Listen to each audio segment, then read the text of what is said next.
Waouh! Oui, Dans les dans les très grandes lignes, oui. Très très grandes lignes. c'est écoute, c'est très très large. Donc, c'est les bases de la discipline du marketing, c'est-à-dire essayer de se connecter le mieux possible avec différentes audiences et de faire en sorte que on arrive à proposer euh, un produit ou un service de la manière la plus intéressante pour répondre aux besoins et aux attentes du consommateur, mais essentiellement sur les plateformes digitales avec donc une adaptation des formats et une adaptation de la manière dont on s'adresse aux audiences, puisque les règles ne sont pas exactement les mêmes que dans les médias traditionnels. On n'est pas uniquement sur du push, on va être sur du pull, on va plutôt diffuser du contenu que de parler purement et simplement des attributs du produit. Donc les règles sont quand même fortement chamboulées dans le marketing digital par rapport au marketing traditionnel, mais néanmoins l'objectif final, ça va rester de faire de l'awareness, d'avoir de la considération et de faire de la conversion. Super, super. Voilà. Alors, qu'est-ce qu'on met dans le marketing digital? Voilà. Alors, le marketing digital va comprendre le développement de ton site web et de tous tes own touchpoints sur, c'est-à-dire tes réseaux sociaux en tant qu'annonceur. Ça va être ta stratégie en SEA et en SEO pour instantanément générer du trafic. Ça va être comment est-ce que tu vas articuler les contenus sur les différents réseaux sociaux et quels sont les spécificités que tu vas donner à un réseau comme LinkedIn versus Facebook versus Insta. Est-ce qu'on doit être sur TikTok pour parler à certaines audiences sur des tests et sur des choses? Voilà. Il y a énormément de choses qui doivent être déterminées. Tout va dépendre de la stratégie de communication de l'annonceur.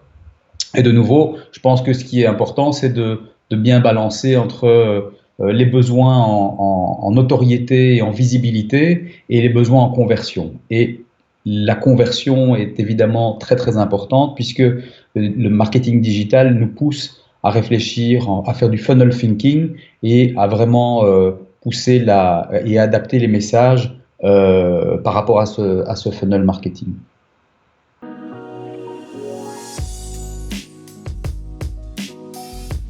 Ok. Écoute, en général, tout commence par le briefing client où le client nous pose un problème à la fois marketing et un problème de communication. Donc, il y a un problème marketing qui va être, on a un problème de part de marché qui s'effondre, on a un problème, on veut booster les ventes.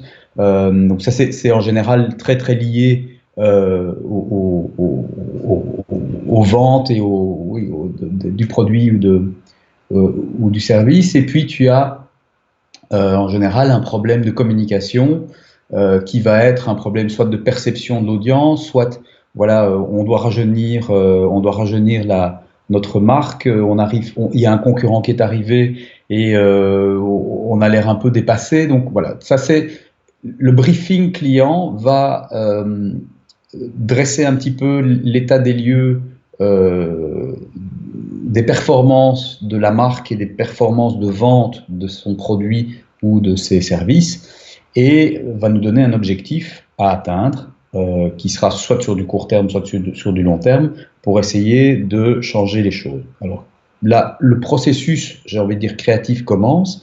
La première étape, c'est on prend ce briefing avec, on va dire, ses ambitions et on a un premier travail qui est un travail stratégique où on va nous essayer de mieux comprendre les insights consommateurs, qu'est-ce qui les motive ou qu'est-ce qui les démotive par rapport aujourd'hui à la marque ou à la proposition de l'annonceur.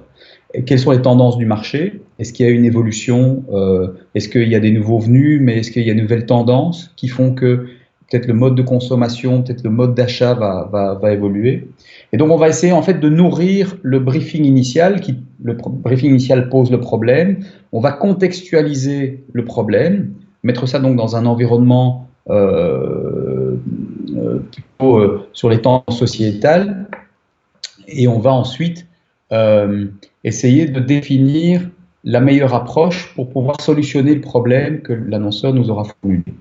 Alors, on ne vient pas avec l'idée créative. Là, on dit quel est le message qu'on va formuler, première chose. Donc, on va essayer de venir avec une phrase de travail qui permet de synthétiser la quintessence du message, qui va permettre aux créatifs de travailler sur des idées créatives.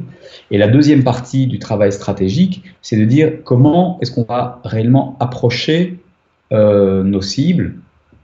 Et on va donc essayer de définir un petit peu, alors c'est pas encore le plan média, mais on va dire, ben voilà, on va bien définir la cible, à qui est-ce qu'on s'adresse. Il y a peut-être différents personas, il y a différents types de choses qui se passent dans leur vie, ils ont des habitudes de consommation différentes, et quels sont les messages clés, ce qu'on appelle les triggers, qui vont instantanément attirer leur attention.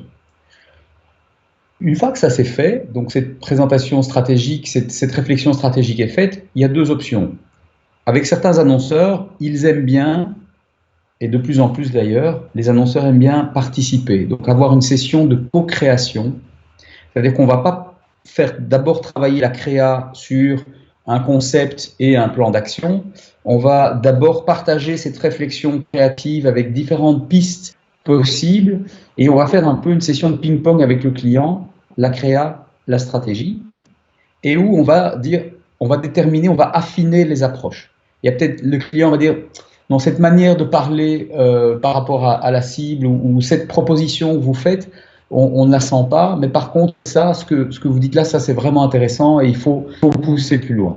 Donc ça veut dire qu'on aura affiné le briefing créatif ensemble avec le client et on sera prêt à briefer la création pour pouvoir la développer un concept qui va devoir être ensuite décliné et exploité sur différents touchpoints, soit classiques dans du paid media, soit dans du owned media, soit dans du earned media.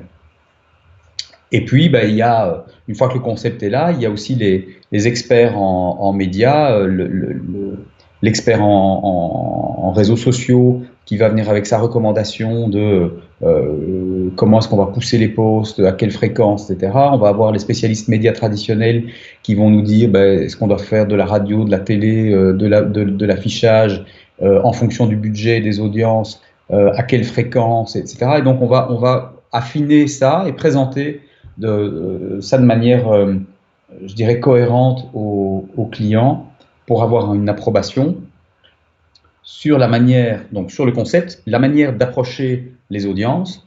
Une fois qu'on a l'approbation, qu'est-ce qui se passe? C'est que le processus de production alors se met en route. Donc, pour résumer, on reçoit des missions par rapport du client, qui pose le problème. On a, nous, une première étape qui est une étape stratégique. On a une étape de conceptualisation. On va réfléchir au concept et à la manière d'approcher les choses. Une fois que ça, c'est scellé et où on a un accord sur notre manière d'approcher les choses, on passe à la phase de production, qui là va dépendre en fonction du nombre de délivrables et de choses qu'on va devoir produire. Si on doit produire un spot télé, ça va prendre évidemment plusieurs semaines. Si on doit produire juste un spot radio en 2 jours, on va dire c'est fait. Si on a une campagne de banner et on a 150 formats à livrer, il y a aussi un temps de production. Donc voilà, tout va dépendre. On va faire un rétro-planning en fonction des délivrables et des moments de prise de parole dans les médias. Et puis, on va livrer ça. Donc cette phase de production se termine. La campagne démarre. Et la dernière phase, c'est la phase d'évaluation. Donc pendant, en tout cas en digital, on va pouvoir monitorer les premiers résultats des touchpoints digitaux. Si on a fait du post, des posts sponsorisés, on va pouvoir voir le taux d'engagement. Est-ce que ces posts fonctionnent bien? Si on a fait une campagne de banner, on va pouvoir voir après une semaine si on a fait de l'A/B testing, qu'est-ce qui fonctionne le mieux ou pas, et éventuellement reparamétrer certaines choses. Et puis, à la fin de la campagne, on aura une véritable évaluation de l'efficacité de tout le dispositif qui aura été mis en place, à la fois créatif et à la fois média, pour pouvoir dire est-ce que c'était finalement, on a atteint nos objectifs ou pas. Objectif court terme. Si c'est maintenant, on veut absolument rajeunir l'image de la marque, ça ne se fait pas en 2 semaines de campagne, évidemment. C'est un travail sur le plus long terme. Voilà. Donc j'ai envie de te dire, ça c'est les étapes principales. Stratégie, conceptualisation, production, évaluation.